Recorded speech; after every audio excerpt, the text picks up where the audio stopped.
کسی زمانے میں ایک غیر مسلم نے اسلام قبول کیا تو اسے پوچھا گیا کہ اسلام کی کس قدر نے تجھے متاثر کیا ہے؟ تو وہ بولا کہ سیرت کا صرف ایک واقعہ میری ہدایت کا سبب بن گیا۔ کیا ہوا؟ کہا مجلس رسول صلی اللہ علیہ وسلم لگی تھی، لوگوں کا ہجوم تھا، ایک شخص نے عرض کی حضور میرے لیے دعا کر دیجئے، میرا بچہ کئی دنوں سے گم ہے، مل نہیں رہا، مل جائے۔ قبل اس سے کہ حضور کے ہاتھ اٹھتے اور اجابت کے سارے در کھل جاتے۔ ایک شخص مجلس میں موجود تھا، کھڑا ہو گیا، حضور میں ابھی فلاں باغ کے قریب سے گزر کے آیا ہوں اور میں اس کے بچے کو جانتا ہوں، وہاں میں نے بچوں کے ساتھ کھیلتے ہوئے دیکھا ہے۔ باپ نے جب سنا کہ میرا بچہ فلاں باغ میں ہے تو اس نے دوڑ لگا دی، فرمایا اسے بلاؤ۔ بلایا گیا، بہت جلدی ہے؟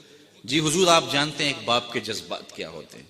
کہا اچھی طرح آگاہ ہوں، لیکن تمہیں بلایا ہے تو بلانے کا بھی ایک مقصد تھا۔ جی حضور ارشاد فرمائیے۔ فرمایا جب باغ جاؤ، بچوں کے ساتھ اپنے بچے کو کھیلتا ہوا دیکھ لو تو بیٹا بیٹا کہہ کے آوازیں نہ دینے لگ جانا، جو نام رکھا ہے اس نام سے پکارنا۔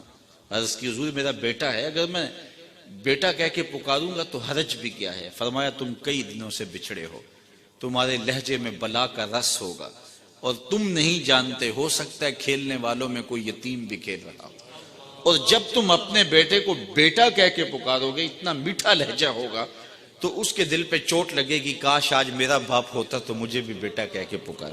کہا یہ شوق گھر جا کے پورا کر رہے، کوئی لاؤ تو صحیح کائنات میں ایسا۔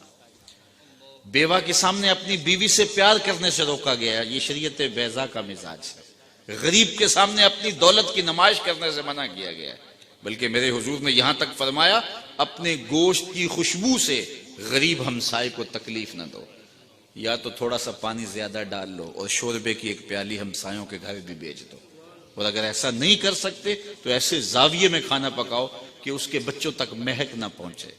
بچے ہوتے ہیں، ضد کر بیٹھے تو وہ مزدور کیسے ضد پوری کرے گا؟ ان بلکتے بچوں کے آنسو کون پوچھے گا؟ وہ کیا کسی نے کہا نا، دوپہر کو سلا دیتی ہے بچوں کو وہ اس ڈر سے، دوپہر کو سلا دیتی ہے بچوں کو وہ اس ڈر سے، گلی میں پھر کھلونے بیچنے والا نہ آ جائے۔